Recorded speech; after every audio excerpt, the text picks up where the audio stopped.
antes de poderlos, de poder resolver los problemas.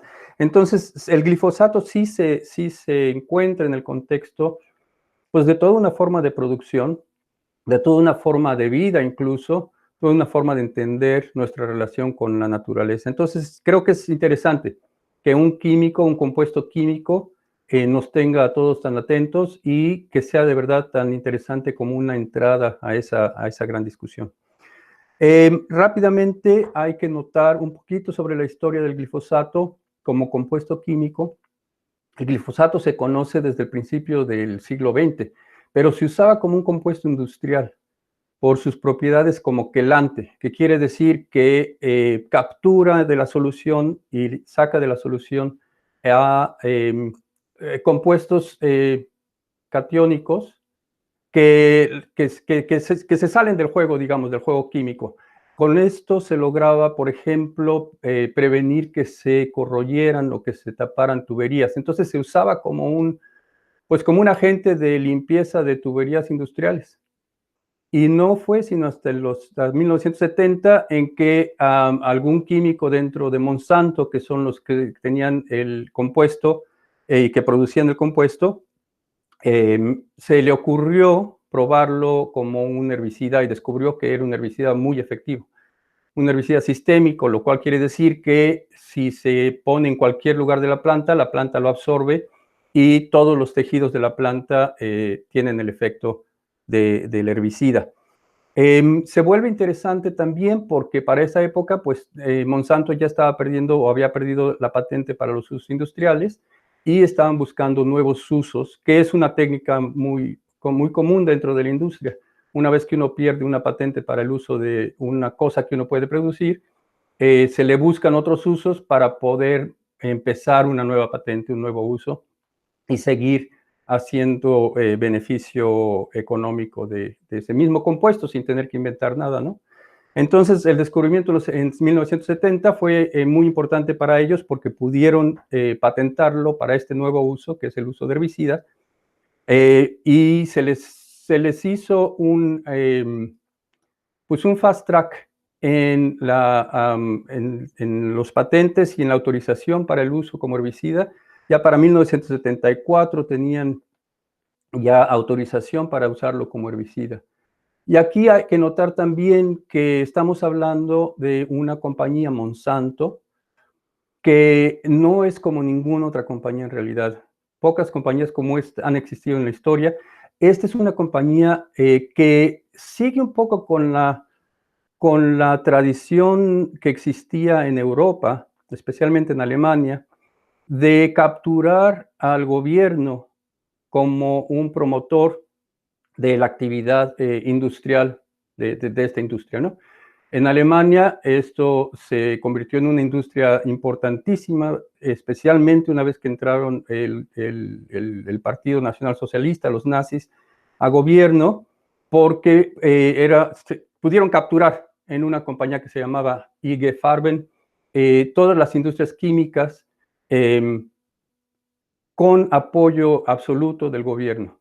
Monsanto, bueno, hay que decir, después de la Segunda Guerra Mundial, esa idea en Europa se tuvo que desechar, porque un monopolio de una compañía privada apoyado por un gobierno supuestamente público, pues es una contradicción muy grave y fue la fuente de apoyo financiero para los nazis. Entonces, después de la guerra se les prohibió tener ese tipo de compañías en Europa, pero aquí en Estados Unidos se mantuvo ese tipo de tradición de relación entre la industria y el gobierno, de manera que Monsanto siguió funcionando como una, digamos, paraestatal, no sé cómo llamarla, una compañía que goza de una supremacía comercial dada por el gobierno federal de Estados Unidos, de manera que si van ustedes a cualquier embajada en cualquier parte del mundo, hay representación directa o muy ligeramente de segunda mano de Monsanto en la embajada con dinero para cabildeo, etcétera, etcétera. Digamos entonces la fuerza del Departamento de Estado, de Relaciones Exteriores de Estados Unidos, es la fuerza que está empujando o que ha venido empujando los intereses de Monsanto, el glifosato en particular y después los transgénicos, por supuesto, ¿no? El glifosato llega también en un momento importante porque se le considera como un salvador del ambiente. Curiosamente, se le considera una nueva generación de herbicidas que supuestamente venía a reemplazar los herbicidas que ya se sabían de muy graves efectos ambientales y de salud humana, como lo son el 2,4-D, la atracina, el dicamba. Todos estos eran herbicidas que fueron descubiertos, inventados en mediados del siglo XX, o sea, ya eran viejitos, digamos, y eran conocidos por sus daños ambientales y por sus daños de salud. Entonces, cuando metieron el glifosato, lo metieron con esta idea de que iba a ser la nueva generación de herbicidas mucho más amistosos para la salud y para el ambiente. Hay cierta razón para esto, porque si uno compara con la toxicidad y los problemas ambientales de los otros herbicidas, pues sí, el glifosato es relativamente menos dañino. Vamos a hablar de los daños en un momento, pero sí se le podía considerar en ese momento, en 1974, como un herbicida un poco menos dañino, un agrotóxico, digamos, que es el término que usan los argentinos para llamar a estos productos, menos dañino, ¿no? Y bueno, empezó a correr la patente de glifosato para Monsanto se acababa en el año 2000, y por esta razón, sabiendo que esto iba a pasar otra vez, se les ocurre meterse al negocio de tratar de encontrar cultivos que fueran resistentes al glifosato. Se puede hacer esto a través del cruzamiento de variedades normales, digamos, no transgénicas, pero estamos hablando ya de los 80s, en el momento en que era muy claro que este tema de los transgénicos iba a ser muy interesante para la industria, más que nada porque les iba a dar una posibilidad de tener un marcaje de los seres vivos a través de este marcador molecular que es el transgénico, poder decir, esta es nuestra invención, que es la gran cosa de los transgénicos, ¿no? La posibilidad de decir, si alguna planta o algún animal que me encuentro en cualquier lado lleva este herraje molecular, digamos, voy a decir que es mío.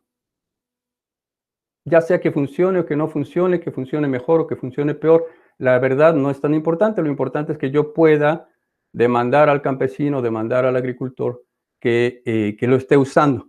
Entonces, en este sentido, el glifosato viene desde los 80s, del principio de los 80s, montado sobre, no solo sobre el monocultivo, la agricultura basada en agrotóxicos, muy fuertemente, sino también sobre esta idea de los transgénicos.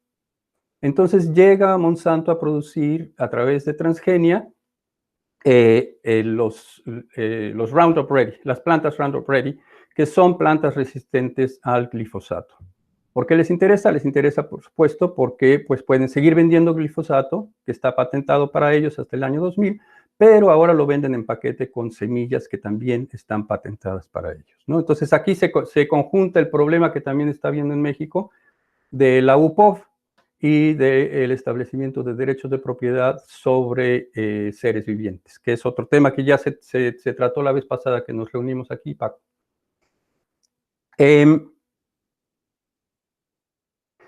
Además de su trabajo como herbicida, el glifosato tiene una utilidad muy grande para el comercio de la agricultura industrial, y es que se puede usar como disecante, como desecador de los cultivos. Lo que se hace es que ya una vez que el cultivo está maduro y que está listo para ser cosechado, se le da una pasada con glifosato y se pierde gran parte de la humedad en el grano y en la planta, lo cual facilita muchísimo la cosecha y el procesamiento industrial. Entonces, este es un uso que se le ha dado ya por mucho tiempo, se le continúa dando, que nos lleva al primer tema sobre problemas de salud. Creo que Eckhart quiere hacer una pregunta o hacer un comentario.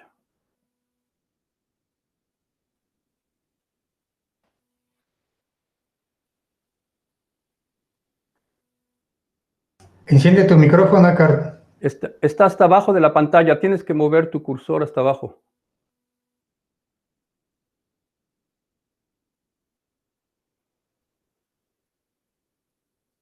Abajo de tu pantalla. Una vez que llega ahí, se levanta un menú. ¿No? No, Ya estás, sí estás, te oímos. sí, pero Ignacio, fue un error. No, estoy escuchando con atención lo que me estás diciendo, pero no quiero hacer una pregunta todavía. Perfecto. Perdón, perdón. Seguimos entonces, ¿les parece? ¿Está bien, Paco? Muy bien. Seguimos entonces a hablar un poco de este problema de qué pasa cuando tenemos un herbicida que se puede aplicar en cualquier momento, que es la gran ventaja de tener una planta genéticamente modificada, una transgénica, a la cual yo puedo aplicar el glifosato en cualquier momento del ciclo de vida de la planta.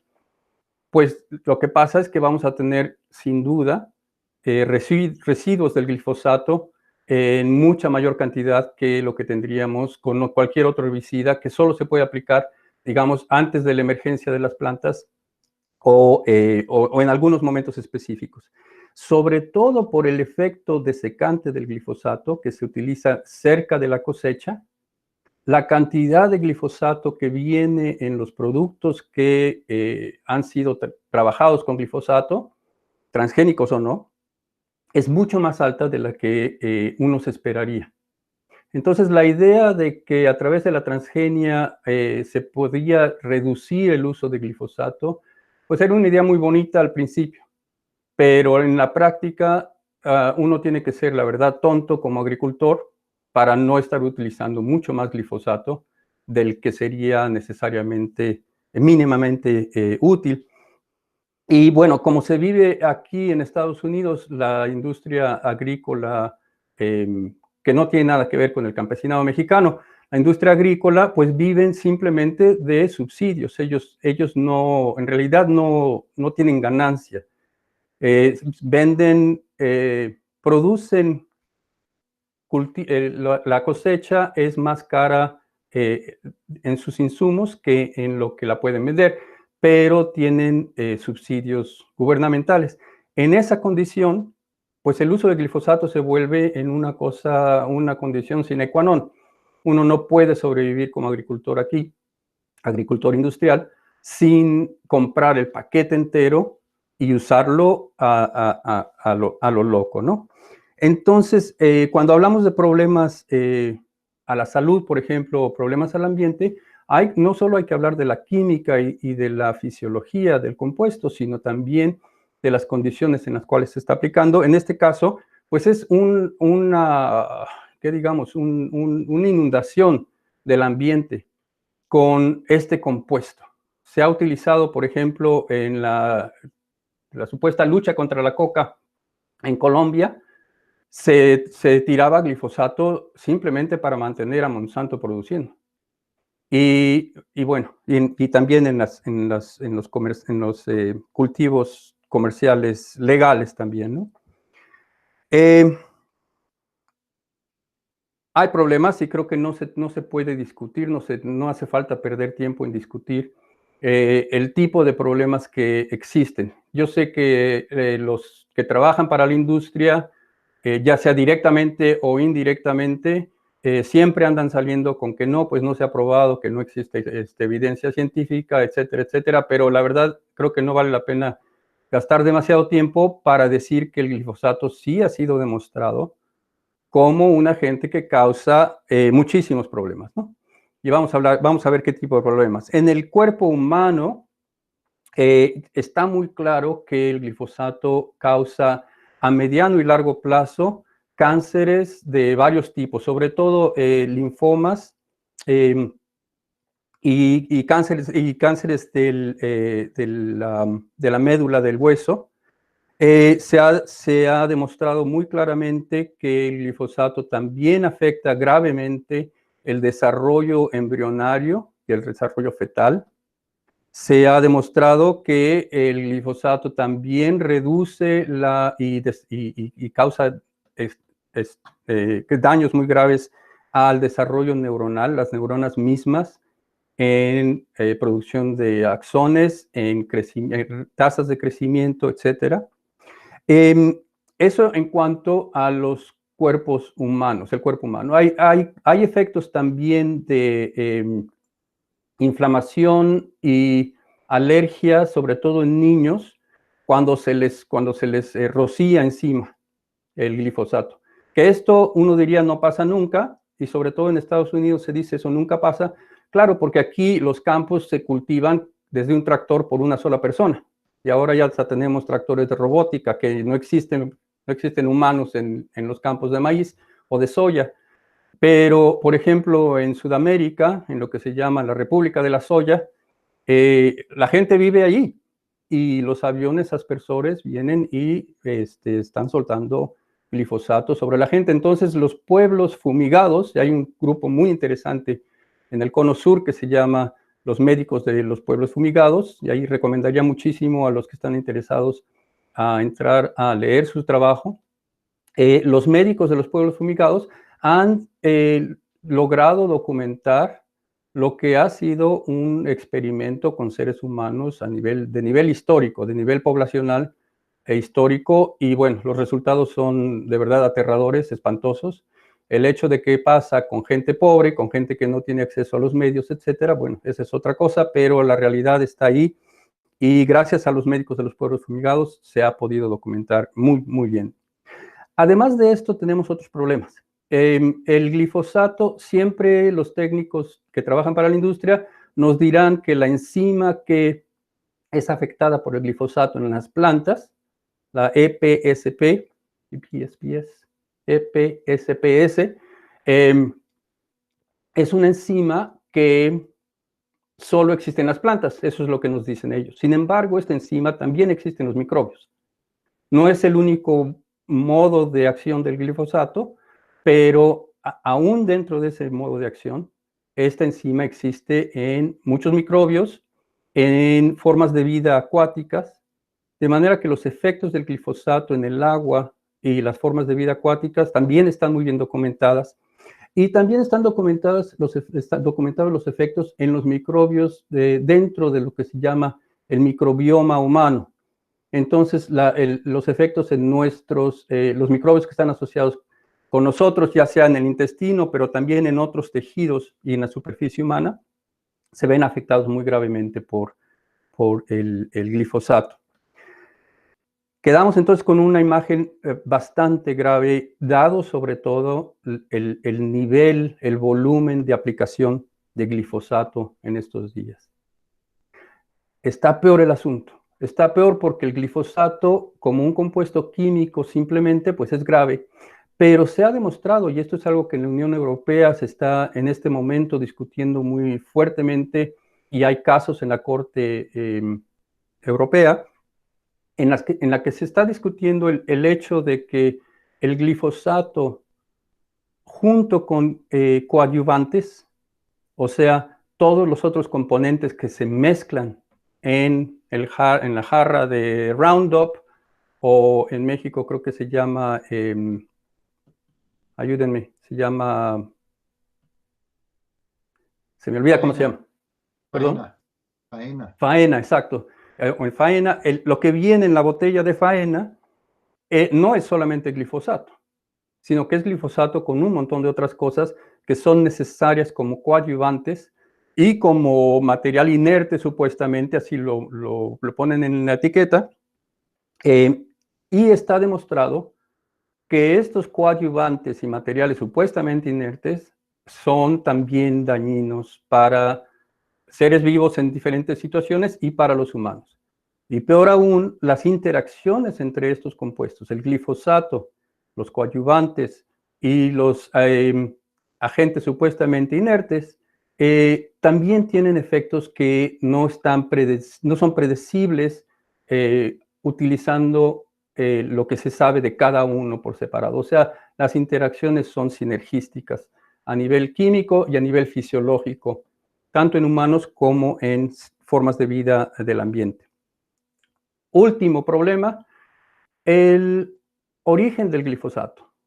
Se acordarán que decíamos que el glifosato se utilizaba por mucho tiempo como quelante industrial. Este mismo efecto, este mismo poder quelante, hace que el glifosato saque del ambiente, que atrape muchos micronutrientes que son indispensables y muy útiles para la vida de las plantas. Entonces, el efecto para otras formas de vida, una vez que el glifosato corre, es muy grave. El glifosato sí sobrevive en el ambiente. Esta es otra de las leyendas que se inventaron al principio con el glifosato. La leyenda de que el glifosato se descompone muy rápidamente en el ambiente.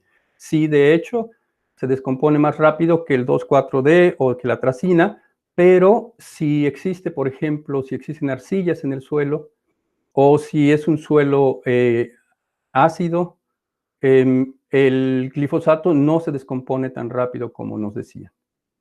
A veces el glifosato se descompone, pero solamente un paso de descomposición, de manera que ya no se detecta en el ambiente, pero los efectos de los metabolitos que se producen de la descomposición parcial del glifosato también tienen efectos ambientales muy graves. De manera que por donde sea que le demos vuelta, este es un compuesto y todo un paquete, digamos, de un síndrome de aplicación industrial que pues no debería de haber sido utilizado desde el principio, si se hubiera pensado bien. Y ahora que ya hemos pasado pues más de medio siglo aplicándolo y viendo las consecuencias, pues pienso que es un tema muy obvio que si se está aplicando es por alguna razón que no tiene mucho que ver con la salud humana o con la salud del ambiente. Es gravísimo pensar que lo que ha estado pasando con el glifosato aquí en Estados Unidos es exactamente lo contrario de lo que se prometió al principio cuando se introdujo. Cuando se introdujo se prometió que iba a ser menos tóxico, que se iba a utilizar menos herbicida y que íbamos a estar utilizando herbicidas cada vez más benignos para el ambiente, lo que se llamaba la química verde. En los 80s y en los 90s eso estaba muy de moda hablar que ahora sí estamos entrando a una época en la que la química va a ser verde y que va a ser mucho mejor. El resultado real de lo que ha pasado desde que se empezó a utilizar es que estamos utilizando mucho más glifosato del que necesitaríamos y cada vez necesitamos aplicar más porque se ha desarrollado la resistencia al glifosato en las poblaciones de malezas que supuestamente tenían que haber sido limpiadas de los campos.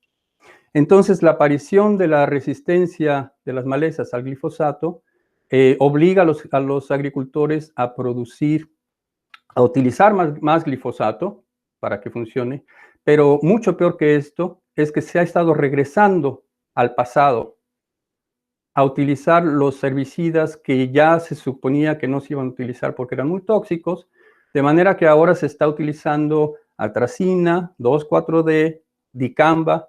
Hay cultivos aquí en Estados Unidos que tienen hasta 5 resistencias introducidas para que los campesinos, los industriales, los agrónomos industriales puedan utilizar básicamente todos los herbicidas que están a nuestro alcance. Entonces, a fin de cuentas, a mí me parece que este es un tema importantísimo, muy interesante, sobre todo porque es tan obviamente soluble. El problema es muy claro y la solución también lo es. Lo interesante es ver con qué capacidad y qué tanto podemos tener la capacidad, digamos, política de lograr ese cambio. Y me da mucho gusto que México se esté dando como un lugar de punta, digamos, para esta discusión y para resolver este gran problema. Allá acabo. Muy bien, gracias. Creo que aquí abrimos la conversación.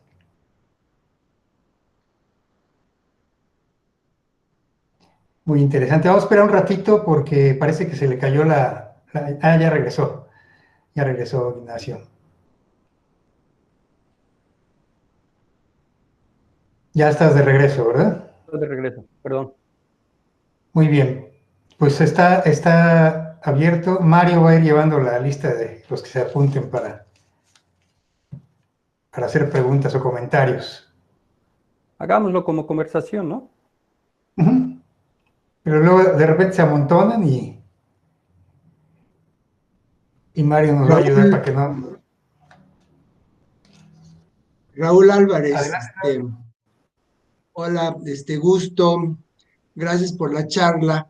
Este, ¿hay, hay camino de regreso o la contaminación en estos campos que nos comentas, donde ya la resistencia de las malezas al glifosfato ha sido tal que es prácticamente un camino sin retorno?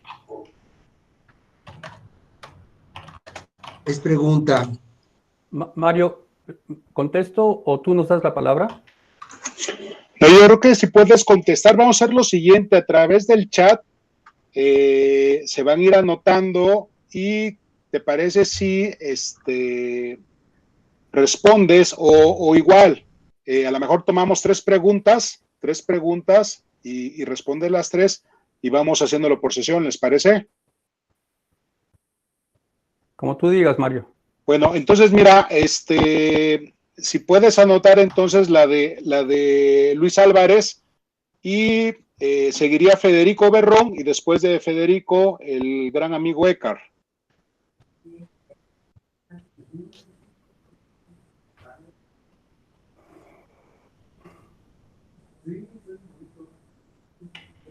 Federico, no te escuchamos. ¿Puedes abrir tu micrófono, por favor? Y sabes qué, Federico, me parece que a veces le pones el dedo en el micrófono. Nos vemos, señorito. Que esté muy bien. Gracias. Ahí va. Listo. Pues que estamos aprendiendo de estos sistemas cada día. Yo quería complementar información que he leído a lo largo de estos años que me llama mucho la atención. Una de ellas es que Monsanto, en esta línea que dijiste tan interesante de las patentes, Monsanto patentó el glifosato como un antibiótico en el año, aproximadamente el año 2000. O sea, es una patente, ustedes lo pueden encontrar entre las patentes. Entonces, pues aterra pensar los efectos que pueda tener esto ya como antibiótico. Lo consulté en un congreso de apicultura.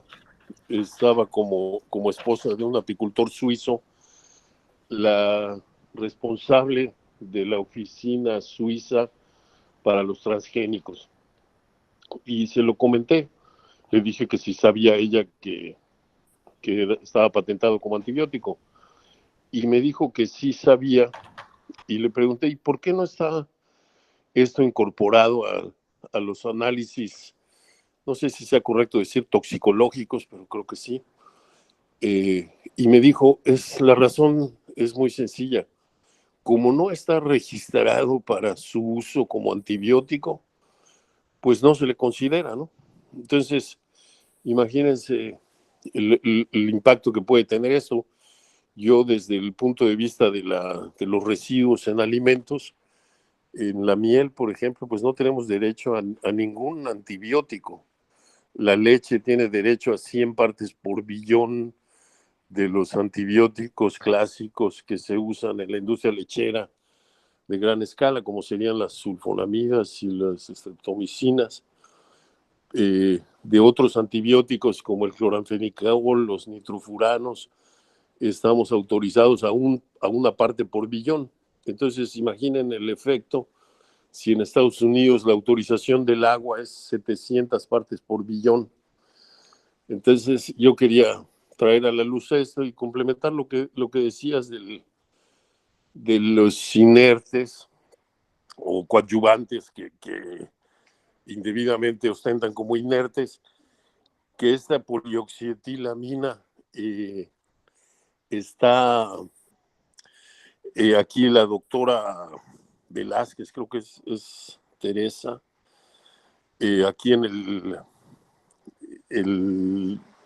la Escuela de la Frontera Sur en Chetumal, documentó el uso del glifosato en Laguna Guerrero, que es un cuerpo lagunar contiguo al de la laguna de Bacalar, y la toxicidad de la POEA en organismos acuáticos, y ahorita comento en humanos, es tremenda, ¿no? O sea, Bacalar realmente es una, Laguna Guerrero es una laguna muerta y Bacalar casi, pero en humanos, otro artículo que encontré es que la dosis letal del glifosato solo son 4 vasos y la dosis letal de la POEA, polioxetilamina, es una cucharada. Y de hecho también tristemente en la India es uno de los productos más utilizados en estos tristísimos suicidios que conocemos de tantos agricultores.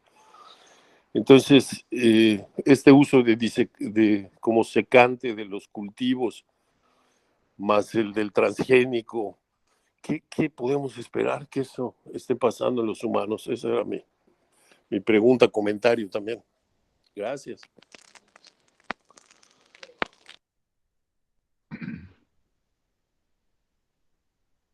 Bueno, Edgar, continuamos contigo. Hola, saludo a todas y todos. Ignacio, qué gusto.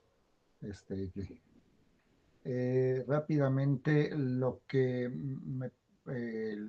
veo es que toda la cuestión del uso de este biocida, porque es un biocida, no ni siquiera hay que llamarlo herbicida, es un biocida, además generalista.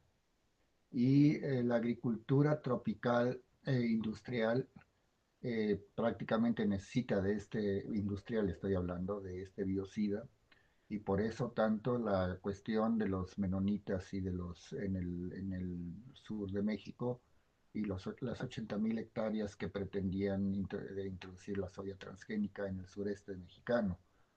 Las millones de hectáreas también del sur perdón, en la zona del Amazonas y en las otras zonas de la parte brasileña en donde están los agronegocios, también tiene esta característica que este biocida universal mata prácticamente a todo lo que son las plantas y justamente cuando se introduce el transgen, pues se presenta la resistencia a este biocida. Entonces, ante la diversidad biológica de las selvas y sus desmontes, este biocida es como muy adecuado para la cuestión industrial en el sentido de que mata la diversidad y sobre todo de las plantas espontáneas que surgen mucho más, sobre todo en los desmontes recientes como es en Campeche y los menonitas, es muy útil pues en el sentido de que todavía hay restos de semillas, bastantes restos de semillas cuando desmontan y esos quedan más, incluso varios años. Ese es un tema interesante, importante. El segundo tema es que no y yo quisiera inclusive sugerir a Víctor y los que están sistemáticamente viendo esto, no tenemos en México lo que sí hay en Brasil, aunque no sé qué tan verídico sea, pero en Brasil se monitorea a nivel nacional cuánto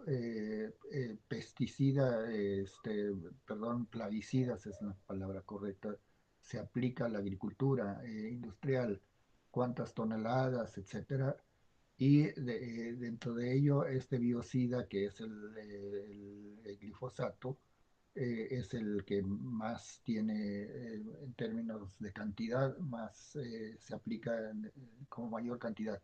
El tema ahí básico es que este monitoreo nacional sería muy útil para México y es una sugerencia, pues, que si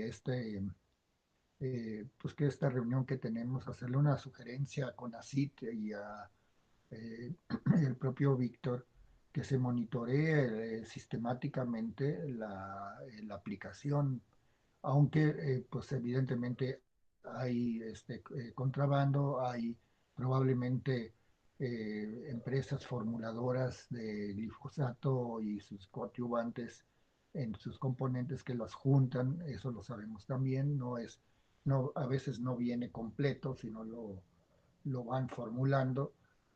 Yo creo, esa es una hipótesis, entonces es difícil, pero sí sería importante monitorear y hay que también consultar con RAPAM, con los compañeros de RAPAM, si se está monitoreando. En Brasil son 5 litros por per cápita de plaguicidas que se aplican al medio ambiente. No es que cada persona este, tome 5 litros, pero digamos, si se hace una relación entre la cantidad de plaguicidas que se utilizan, incluyendo por supuesto el glifosato, entonces sí, yo creo que sería muy interesante que haya una comunicación. Por otro lado, finalmente, el CONACYT, que probablemente ya conocen el texto, publicó un texto desde CONACYT sobre el glifosato. Se lo encargó Víctor probablemente, o el presidente, no sé qué.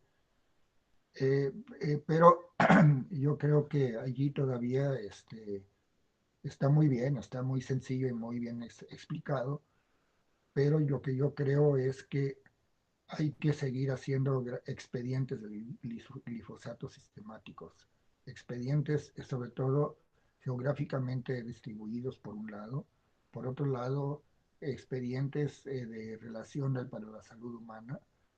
Eh, yo conozco el expediente que hizo Eduardo Batllori cuando fue secretario de Medio Ambiente en Yucatán.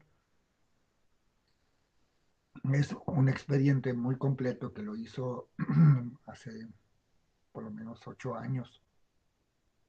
Entonces hay varios expedientes que hay que juntar y hay que también hacerle llegar si es que no lo tienen, hacerle llegar a los CONACYTs y el propio Víctor, de tal manera de que esté lo más completo de las 1.200 publicaciones que se dicen que hay criticando al glifosato, que se tenga el expediente bien completito. Eh, eh, bueno, esa sería mi sugerencia de este webinar, que hay que hacerle llegar estas ideas, que probablemente las conocen casi todos los elementos. Hay un último elemento. Este, Estuve platicando con el ayudante de Vandana Shiva en una reunión en la COPS 13 y, y me estaba diciendo que el grupo de Seralini estaba trabajando después de todo el desmadre que sucedió con él, y también en relación con glifosato, porque era transgénico y glifosato su estudio.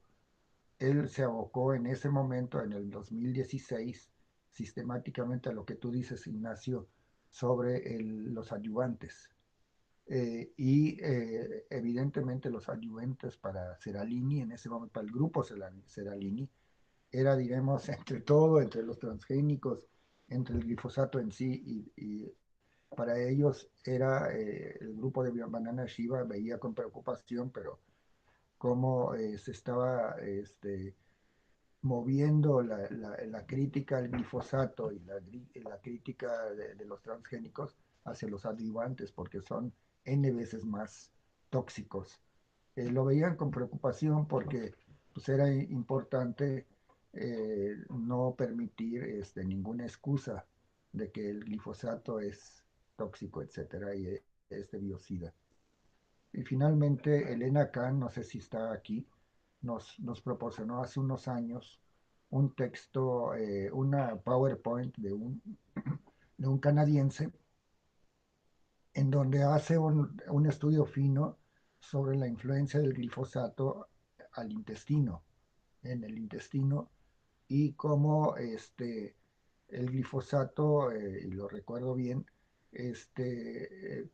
cuando la proteína tiene algún metal, o sea, manganeso, o qué sé yo, cuando la proteína tiene, es lo que hace este biocida, lo disocia, disocia esa proteína directamente con algún metal o con algún, sí, metal que estuviera en las proteínas, pues. Entonces, hay ya estudios muy avanzados sobre el proceso biocida exactamente. Bueno, cierro aquí, no quiero seguir acaparando la palabra. Pues te toca, Nacho, te toca. Sale. Tenemos un poquito de tiempo, ¿verdad? Entonces, Sí, creo que sí podemos seguir la conversación.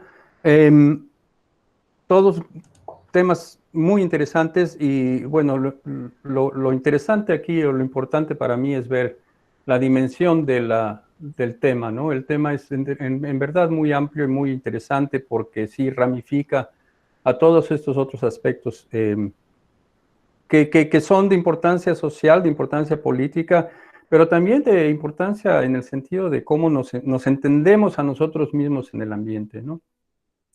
Y cómo la gente nos quiere empujar, la gente, digamos, que tiene una idea de que el mundo tiene que ser como, pues como Kansas o algo así, tiene una idea muy equivocada de cómo se ve Kansas. Kansas es un desastre. Y aquí me quiero referir a la primera pregunta que era de Luis Raúl. Si quieren saber en serio, si la gente quiere saber en serio qué pasa cuando se aplica el glifosato por un par de décadas, digamos 20 años, de la manera en que los transgénicos lo permiten, pues no tienen más que hacer que ir a viajar a la misma casa de Monsanto en San Luis, en Missouri. Yo he hecho eso, hace 2 años estuve el verano entero, 2 años, 3 años, estuve el verano entero allá visitando el campo, viendo los efectos y es de verdad un desastre. Y Luis Raúl me preguntas, ¿habrá regreso de esto? Y lo que ellos saben, digamos, los granjeros de Missouri, que no son para nada, pues, ni de izquierda, ni ambientalistas, ni ninguna de esas cosas, ellos dicen simplemente aquí nos hicieron una trampa, y es una trampa de la cual no nos podemos salir. Desde su punto de vista inmediato, el gran problema es el desarrollo de las supermalezas. El hecho de que hay malezas resistentes y cada vez más, yo creo que ya son 50 especies de malezas, que pues simplemente no pueden hacer nada. Abandonan los campos, en muchos casos. Ya para el 2012, una cosa así, habían zonas en estos estados en donde 50% del área productiva estaba incapacitada para producir. Y entonces eso me hace preguntar, ¿por qué esta insistencia ahora en querer que en México se utilice de la misma manera en que se utilizó acá? Y pues una de las razones es porque no hay para atrás, como tú decías, Luis Raúl, no hay cómo deshacer ese problema siempre y cuando uno quiera utilizar las mismas herramientas, transgénicos, biocidas, agrotóxicos, todo el paquete. Utilizar ese paquete ya no funciona, es como qué decir, alguna tecnología que a lo mejor fue interesante en su momento, pero llega un momento en que nomás no funciona. Y ya pasamos esa línea ya desde hace tiempo, desde hace mucho tiempo aquí, y creo que parte de la desesperación de los promotores de glifosato y de Monsanto es que necesitan tener más áreas de aplicación porque las que tienen aquí ya no están funcionando.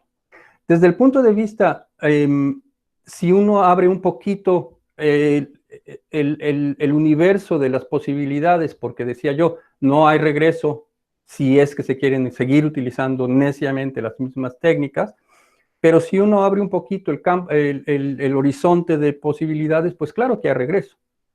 O sea, salirse de pues de ese círculo sin fin, de meterle más y más y más inversión, más costo, más capital, cada vez generando más problemas que requieren más soluciones más caras cada vez, que van a generar nuevos problemas con soluciones más caras. Eso pues simplemente no nos va a llevar a ningún lado, pero las soluciones que se dejaron atrás cuando se tomó esta decisión aquí en Estados Unidos, y creo que esta es la pugna en México en este momento, en Estados Unidos se tomó esa decisión hace ya mucho tiempo de que las otras alternativas, las otras soluciones no se iban a averiguar, no se iban a revisar, a estudiar. Entonces creo que es un momento al mismo tiempo muy peligroso, muy grave, muy preocupante, pero también lleno de posibilidad, porque ya pues la máquina ya no da más. Y en un momento como este es donde las alternativas que no se consideraron en el pasado tienen que ser consideradas. Y si tomas esas alternativas en cuenta, entonces sí hay regreso, sí hay posibilidad de salirse de este laberinto, ¿no? Desde el punto de vista de salud humana, hay estudios que están saliendo todo el tiempo en los últimos 2, 3 años sobre qué pasa cuando la gente deja de consumir comida chatarra, comida industrial, incluso cuando no es chatarra, pero es de origen industrial con glifosato, y cambian a productos de la agricultura orgánica, que es lo más o menos que se puede decir que tienen menos glifosato o casi nada de glifosato aquí en Estados Unidos. Y esos estudios demuestran que sí se puede eliminar el glifosato del cuerpo humano. No es como, digamos, como el mercurio o como el plomo que se va acumulando y no lo puedes sacar. El glifosato sí se puede eliminar si se cambia la dieta. Entonces existen alternativas y salidas claramente, que pues es creo lo que se está discutiendo en este momento en México. Hasta qué punto se abandona ese camino de promesas así mesiánicas de la mitad del siglo XX, que bueno, digamos en 1950, pues sí tenían cierto sentido y no se habían probado, pero pues ya llevamos demasiado tiempo y ya conocemos los resultados. Entonces creo que es un momento muy importante y muy interesante. Wilber Elezcano saca un tema interesante y pregunta, ¿será cierto que se está disfrazando el glifosato para continuar usándolo en Perú bajo otros nombres o compuestos? La verdad, Wilber, yo no sé, eso no lo conozco, no sé cuál sea bien la situación en Perú. Pienso que sería difícil porque el glifosato tiene un modo de acción muy específico, su comportamiento, digamos, químico y ecológico es muy claro, y pienso que sería muy difícil disfrazarlo como cualquier otra cosa. El mayor tema que creo que es de tomar en cuenta es que a pesar de que sea otro herbicida, que no hay herbicidas mejores, digamos, ambientalmente que el glifosato. Cuando el glifosato fue declarado la nueva generación de herbicidas, se cerró la investigación en la química de los herbicidas. Se llegó al glifosato como herbicida como parte de todo un programa que existía en la primera mitad del siglo XX y digamos hasta los 80 más o menos, en donde la industria siempre estaba tratando de encontrar nuevos compuestos químicos para utilizarlos en agricultura, en farmacéutica, etc. Cuando entraron los transgénicos a la industria dijo, aquí ya cerramos la innovación química, vamos ahora a la innovación biológica. Por esa razón, no existen sucesores de nueva generación de los herbicidas, igual que tampoco existen de los farmacéuticos, de los antibióticos, por ejemplo, ¿no? Porque se dejó de invertir en investigación en esos temas. Entonces es por eso que estamos regresando al futuro, o cómo será, moviéndose hacia adelante, pero para atrás, no sé cómo se dirá, pero estamos regresando a los antiguos herbicidas que eran más tóxicos, porque no existe más, ya el maletín está vacío, ya no hay otra herramienta que sacar. Entonces creo que sería muy interesante pensar en en dónde se pueden poner esos recursos de investigación y desarrollo que se dedicaron por los últimos 70 años a se hizo una apuesta a esta forma de practicar la agricultura, que obviamente ha resultado en un desastre. Lo que sigue siendo un problema, llámese como se llame el producto, son los coadyuvantes. Y ahí sí estamos muy claros de que este es un tema que erróneamente se dejó de lado en todos los países en Europa, obviamente en Estados Unidos, porque ahí ni les interesaba saber, pero los coadyuvantes, los otros componentes que vienen en el jarrón, digamos, ¿no? Y ahí yo sí, si estuviera en Perú, si estuviera en México, estaría muy atento, porque se ha documentado que en la misma jarra, digamos, del mismo producto, que se puede llamar Roundup, o Roundup X, o Roundup 3, o Roundup no sé qué, les ponen cualquier nombre comercial cada año. En esa misma jarra pueden venir como coadyuvantes muchos otros compuestos, que muchas veces son compuestos que se están desechando. Esta misma industria, hay que acordarse que Monsanto es el productor de muchos otros compuestos muy tóxicos, que les cuestan muchísimo dinero limpiar del ambiente, quitar del ambiente. Entonces, si yo tuviera ese compuesto en mi almacén en Monsanto, ponerlo como parte de los coadyuvantes, digamos, para mandar a Perú, es una cosa que es posible. Como nadie está fijándose, y es por eso sospechamos que es por eso que se ha documentado la existencia de compuestos con mercurio, compuestos clorinados, compuestos con bromo, que son tóxicos muy graves, que no deberían de estar ahí. Y sin embargo, en la formulación del jarrón que se vende en Perú o en India o en donde sea, pueden haber pues desechos industriales, digamos, que se están distribuyendo al mundo como una forma de deshacerse de ellos, de diluirlos en la población y en el ambiente. Un tema importantísimo. Yo estoy en un grupo de discusión semanal en donde también está Seralini. Y bueno, Seralini, el doctor Seralini tiene pues más de 30 artículos sobre este tema. Y bueno, no hay duda, se ha hecho un gran esfuerzo por parte de la industria por desacreditar al doctor Seralini y a su laboratorio, pero en realidad pues nunca nadie ha logrado probar que están equivocados. Entonces este es un tema muy, muy importante, el de qué viene en ese jarrón.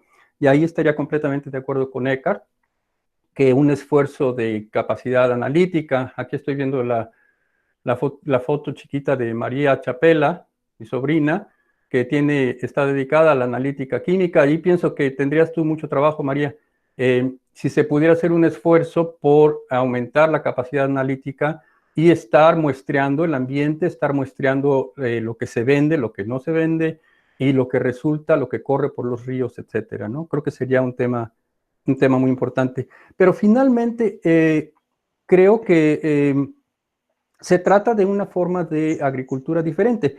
El glifosato se vuelve indispensable una vez que se vacía el campo de gente.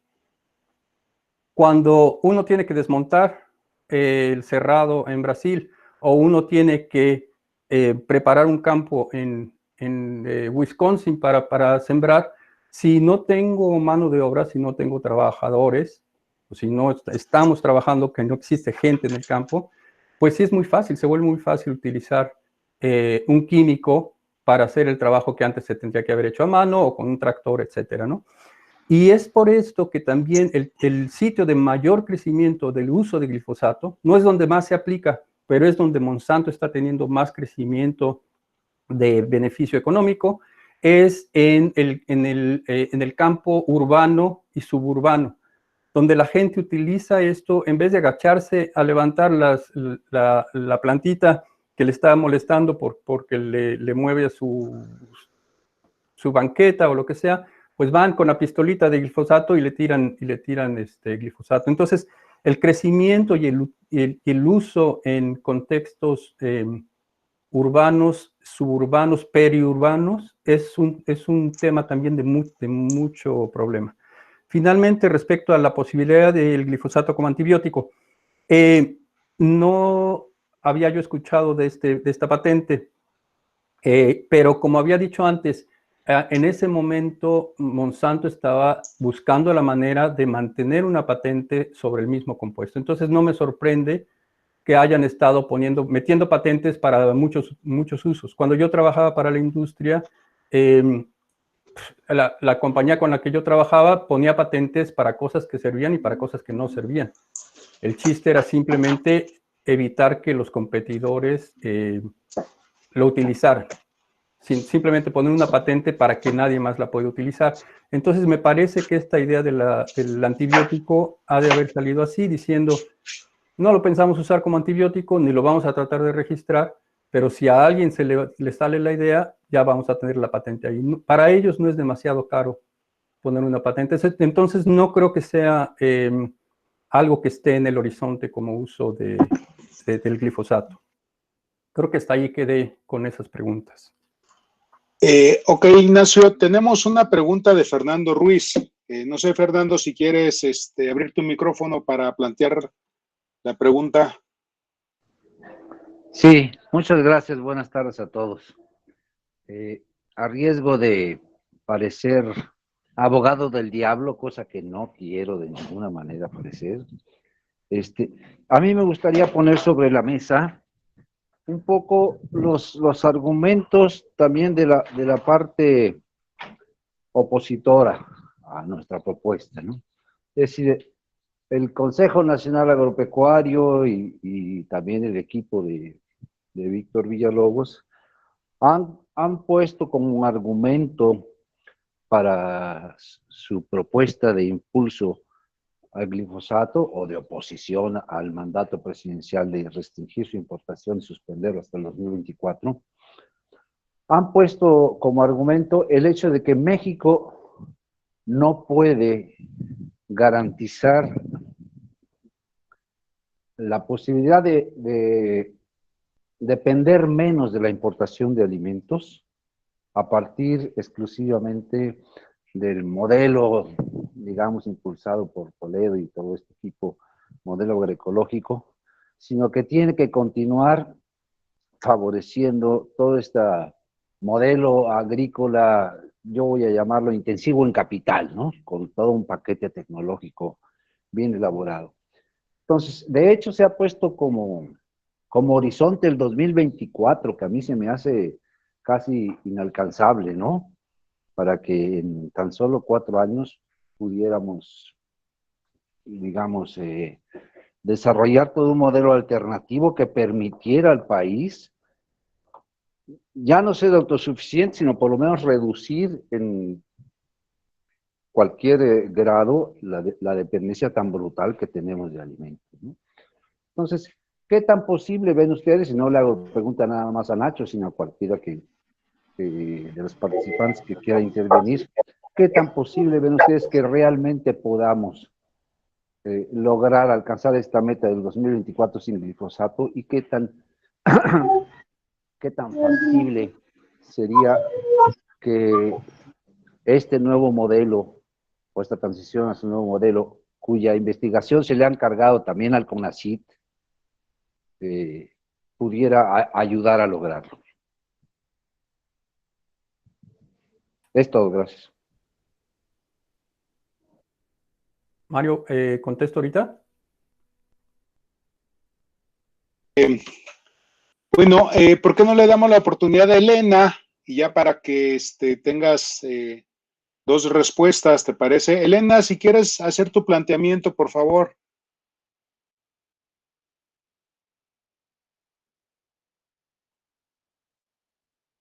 Elena acá. Bueno, pues si le respondes a Fernando, Nacho, por favor. Ya viene Elena, creo que ya encontró el... Ok, perfecto. Bueno, y después de Elena, pues le damos paso a Luisa y ya tenemos el trío. ¿Va? Bien, el doctor Terry Bryan, B chica R-A-I-N, por si quieren verlo en el internet, es un gran científico de la Universidad de Trent, en Ontario, Canadá. Él está dedicando su vida a deshacer el error que él hizo.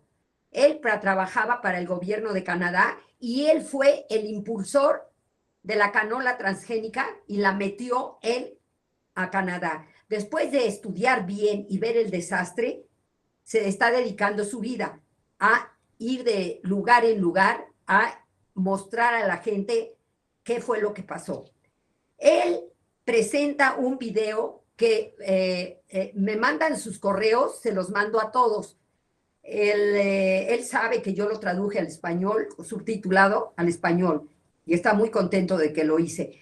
Él presenta varias cosas sobre la historia del glifosato y lo grave, pero hay varias cosas que se han hablado aquí. Sí es cierto, se le negó la patente de antibiótico a Monsanto para antibiótico humano, pero se le dio la patente como antibiótico para ponerlo sobre animales, gallinas, las vacas, y en efecto es un gran antibiótico, excepto que hay 2 bacterias que él no puede matar, que es la salmonela y el Clostridium difficile.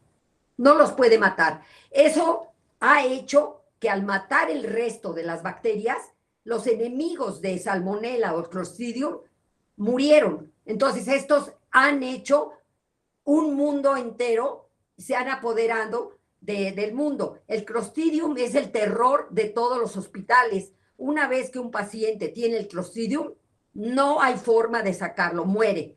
Ahorita se están curando en Europa, porque Estados Unidos lo prohibió, con excremento de gente viva, de gente sana, se los están poniendo a los enfermos, incluso los están llevando en avión para que les pongan excremento, y ahí están los enemigos del Clostridium. A lo que voy es que en efecto es grave la cantidad de salmonelosis y de Clostridium que hay en Estados Unidos, pero ahí está el video para mostrarlo. La otra cosa, el doctor Damián Berseñasi, me parece que de Córdoba, Argentina, vino a México traído por Elenita Álvarez Bulla cuando estaba como presidenta de la UCS y dio una conferencia de la cual nosotros hicimos un video completo sensacional, donde él muestra los daños, los enfermos, todo lo que ha pasado en Argentina, unos casos que de veras yo nunca había visto. Como médico, nunca había yo visto esos casos, algo horrible. Y tercero, nosotros decidimos en 2007 hacer un video con los hijos de los fumigadores. Entonces ahí, cuando ustedes ven a una niña que tiene anoftalmía, que nació sin los ojos, porque su mamá estaba fumigando durante el embarazo, quedan ustedes curados de cualquier cosa que hablen los otros. Entonces, todo el video de 30 minutos es sobre los niños que tienen mielomeningoceles, tienen hidrocefalias, algo horrible, y cánceres infantiles, todo eso, en 30 minutos, aquí cerquita, en Toluca. Son 3 pueblos a los que lo filmamos. Yo lo llevé a los diputados, obviamente no pasó nada. Y tengo la conferencia, tengo el video completo de Terry Bryan, tengo para los que tienen ojos, que es los niños deformados por estas sustancias que estamos poniendo, que se necesitan. ¿Se necesitan para qué? Entonces, no sé cómo mandárselas, os tengo el link, se los puedo mandar a donde los quieran. Y con mucho gusto. Mi correo es canela, K de kilo, A, H, N, E, L, A, @gmail.com. Si me escriben, yo les mando los videos para que vean físicamente, que vean el de Berseñasi, es algo espantoso. Y deberíamos, es cierto, tenemos que ver el punto de vista del maldito de la CNA, Boscoso se llama, o como se llame, Bosco. Él está viendo los intereses económicos, pero si él tuviera un hijo con eso, estaría ahorita sentado aquí con nosotros. Lo que pasa es que ellos creen que con el dinero que están ganando pueden aislarse de que les pase todo esto, y no es así. Bueno, gracias por permitirme y disculpen que me exalto, pero para mí esto es vital. Gracias.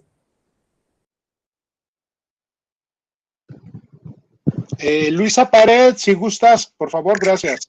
Sí, hola, buenas tardes a todos.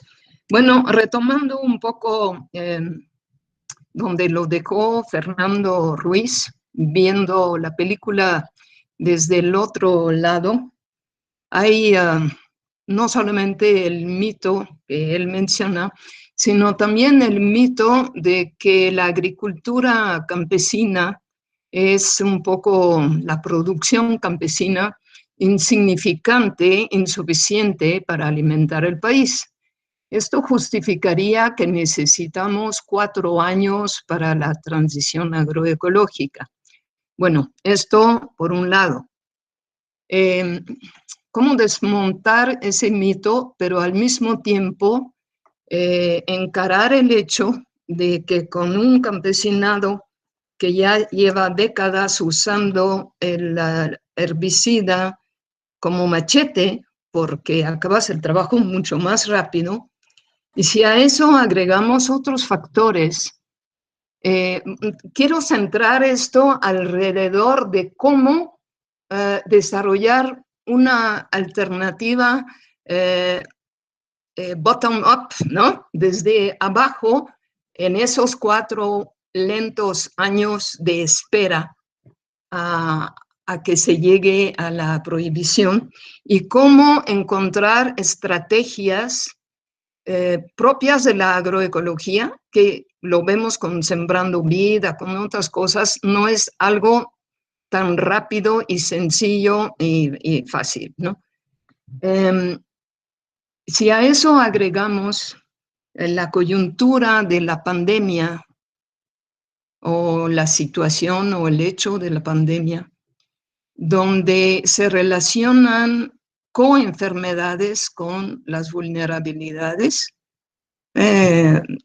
hipertensión, diabetes, etcétera, etcétera, hay que agregar otro factor más, que es la migración, y que los jóvenes no se quedan en el campo, y que de los que mueren actualmente en comunidades, porque ya está empezando a entrar ya con mayor velocidad en comunidades, me reportan que muchos ancianos, obviamente muchos con diabetes, pero muchos ya con pues grados de intoxicación, porque son ellos los que, pues si quieren producir un poco de maíz para su consumo, los que fumigan, ¿no? Entonces, bueno, es una ensalada, una sopa que estoy poniendo ahí como con muchos factores, y como al mismo tiempo que trabajamos institucionalmente y desde la sociedad en pues, el enfoque agroecológico, que pudiera haber, pues no quiero llamarlos paquetes, ¿no? Pero otros elementos o maneras de utilizar agroquímicos no tipo glifosato y otros prohibidos, pero de una manera más suave, porque, bueno, habrá hasta un mercado negro cuando esté totalmente prohibido. Pero de aquí entonces ya es una costumbre tan generalizada que como ante una política pública que hubiéramos esperado que fuera de un plazo más corto, sí se necesita una transición, obviamente, pero 4 años es mucho, y además coincide prácticamente con el final de este gobierno y podríamos regresar a lo anterior fácilmente, ¿no? Ojalá no sea así. Entonces, bueno, les suelto esto allí y a ver qué me contestan o qué ideas tienen sobre las estrategias a seguir. Perdón, antes de que contestes, antes de seguir, les quería nada más avisar de la hora. Estaremos como a 5 minutos de la hora que nos fijamos para terminar. Yo creo que ahorita lo que responde Ignacio, pues va a ser así como ya las respuestas a la penúltima ronda. de esta conversación, y a lo mejor habrá un chancecito de un redondeo, algunos comentarios finales, ¿no? De conclusiones. Adelante. Pues sí, gracias. Tienes razón. Yo creo que sería imposible. Lo que Luisa dice es cierto, ¿no? Esto es una gran sopa que se tiene que cocinar como tal, ¿no? El gran reto en el momento es finalmente poder entender los problemas en su complejidad en vez de tratar de andarlos arreglando de uno por uno, ¿no? Pero sí estoy de acuerdo con Fernando Ruiz en la idea de que pues sí es muy importante seguir hablando sobre los argumentos y la forma en que se presenta este problema, sobre todo a través de los medios en condiciones urbanas, en la situación urbana que nos guste o no, es el medio cultural y es el sitio cultural, la Ciudad de México, las grandes urbes en México, que llevan la vara alta cuando llega el momento de hacer política y de tomar decisiones a nivel nacional, ¿no? Entonces es un problema grave, porque yo digo, sí es cierto que hay que pensar en cómo se puede hacer esto de otra manera, pero la idea de que qué va a pasar, que México se va a volver no autosuficiente en alimentos, pues ¿desde cuándo fue? Ya México ni siquiera el maíz, o sea, desde el principio de NAFTA, está como parte de los acuerdos con Estados Unidos, que México se va a convertir por decisión central en un país dependiente, incluso de maíz. Entonces, bueno, decir que la agricultura en México tiene que alimentar a los mexicanos es pues un problema mucho más complicado que decir vamos a aumentar la productividad nacional en kilos o toneladas de maíz para suplementar o sustituir las toneladas que nos llegan de Estados Unidos. Eso no se puede hacer así de fácil. En cierta forma, esto es una caricatura, pero sí indica la idea. México produce petróleo e importa comida chatarra. Ese sería el problema para resolver cuando se empezara a pensar en la idea de una autosuficiencia alimentaria que se ha perdido ya desde hace mucho tiempo. Entonces, no es una cuestión de cuántos kilos por hectárea se producen, para nada. Es una cuestión mucho más compleja y yo sé que hay muchos en esta plática de hoy, de los que están aquí escuchando, que han dedicado sus vidas enteras a estar trabajando en este tema y bueno, yo pienso que les ha llegado la hora, que ya no hay otra más que pues utilizar lo que ustedes han estado desarrollando por tantos años y ponerlo en la práctica. 4 años para arreglar los problemas que se han generado en más de 40, a mí me parece en realidad muy poco tiempo y me parece en realidad muy injusto y muy poco razonable esperar que en 4 años se pueda de pronto resolver el problema y todo el mundo feliz. Creo que es importante 4 años para poder empezar a pensar, a generar áreas de discusión, a cambiar la forma de entender el mundo, sobre todo de esas poblaciones urbanas que, como decía, son los que llevan la vara alta al hacer cultura, al hacer política. Y desgraciadamente, en cierto sentido, son esas personas que no están conectadas con el campo, que no saben en realidad de lo que están hablando, así como yo también. Somos los que vamos generando la dirección del país. Y creo que es importante pues seguir en este trabajo, ¿no? Este trabajo de trabajar con esa gente que a pesar de estar aislada del campo, está haciendo decisiones por la gente del campo. Para reforzar las ideas que Elena, si me estás oyendo, debo decir que pues, tu pasión y tu perder la compostura son muy importantes porque abren mucho camino para que podamos hablar. Entonces te agradezco que hables así. Y decir que Versañasi, a quien hace referencia Elena, es parte de esa red de médicos de los pueblos fumigados y de médicos rurales, que otra vez regresamos al mismo tema, gente que ha estado trabajando por muchos, muchos años en el campo, que conoce del campo, que conoce a la gente en sus diferentes lugares.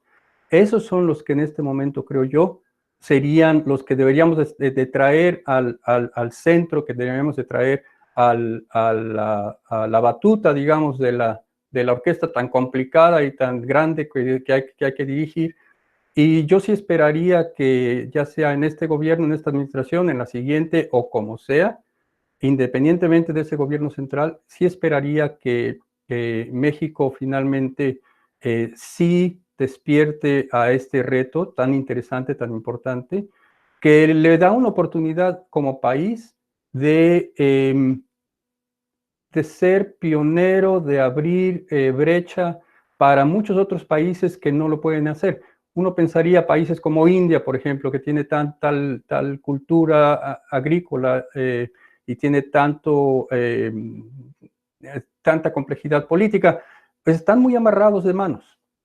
¿Qué decir de Argentina o de Chile, de Uruguay? Entonces pienso que México en muchos sentidos sí es un sitio crítico, una gran puerta de entrada a lo que puede ser un futuro muy interesante, y sí creo que ustedes, los que están escuchando, son de verdad centrales en esa tarea.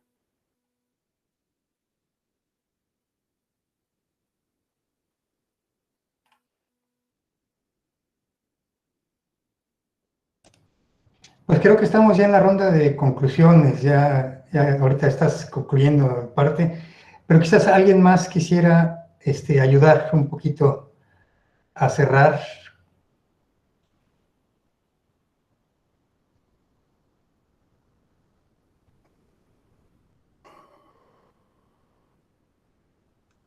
Yo quisiera hablar, Ricardo. ¿Sí? ¿Me escuchan? Adelante, Edgar. Rápidamente, yo lo que pienso es que es el momento de que Víctor o el CONACYT convoque a grupos de trabajo que traten esos dos problemas. Uno, cómo sería la transición, eh, con Víctor Suárez, por cierto, cómo sería la transición, de tal manera de que cómo se podría sustituir el uso del glifosato y también el tema de las semillas, porque el glifosato, evidentemente, por ejemplo, las 80.000 o 100.000 hectáreas del algodón están ligadas al glifosato, la soya transgénica no menos, si es que todavía todavía se está sembrando. Entonces, bueno, grupos de trabajo, yo no sé cómo hacerlo llegar, pero debe haber grupos de trabajo, deben de construirse grupos de trabajo, tanto en la práctica como directamente científicamente hablando, de tal manera de que hay dos temas centrales. Una, y a lo mejor desconocemos, o yo desconozco por lo menos, cuál es la transición hacia la agroecología. También este tema no me queda claro más que declarativamente de cuáles, y habría que hablar con Víctor Suárez de cuáles son los planteamientos que se están haciendo. Y en segundo lugar, ese grupo de trabajo sobre el glifosato y sobre la propuesta de la transición en los 4 años. No sé si haya incluso un planteamiento más profundo de los 4 años o fue maniobra de propio Villalobos para decir transición de 4 años para que cuando se vaya al observador, pues ya, y probablemente Víctor, pues ya no, ya se le quitó dientes a la propuesta. Entonces, bueno, eso es lo que a mí me gustaría que difundiéramos en nuestras redes o difundiéramos y pidiéramos a Elena o preguntáramos a Elena Álvarez si ya existen estos grupos de trabajo y bueno, los que sepan de este tema, pues ir juntando a esta gente. Es mi conclusión, pues, para los siguientes 4 años. Gracias, Eckhart. Pues otro comentario de Elena. Yo creo que tiene que ser ya breve, Elena, porque ya estamos sobre el tiempo.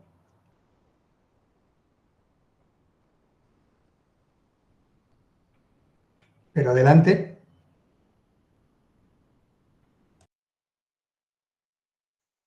Elena, necesitas activar tu micrófono, por favor. El que es básico es Víctor Suárez.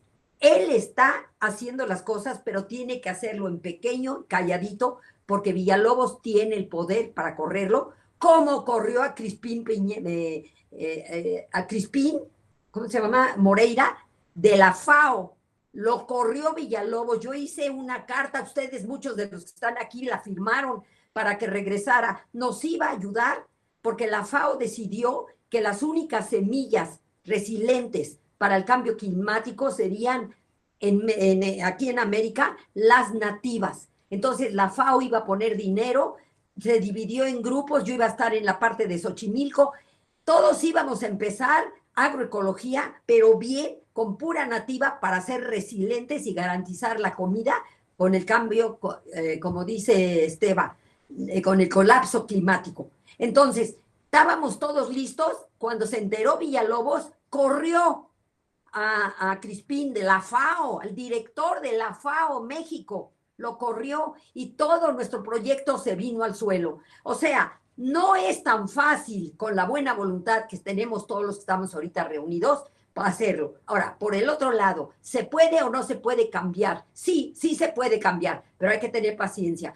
No hay cambio expreso de cuando se usó por holgazanería, por la comodidad, el glifosato al orgánico. Tiene que ser lentamente. Nosotros lo hablamos con nuestro profesor Sebastião Piñeiro.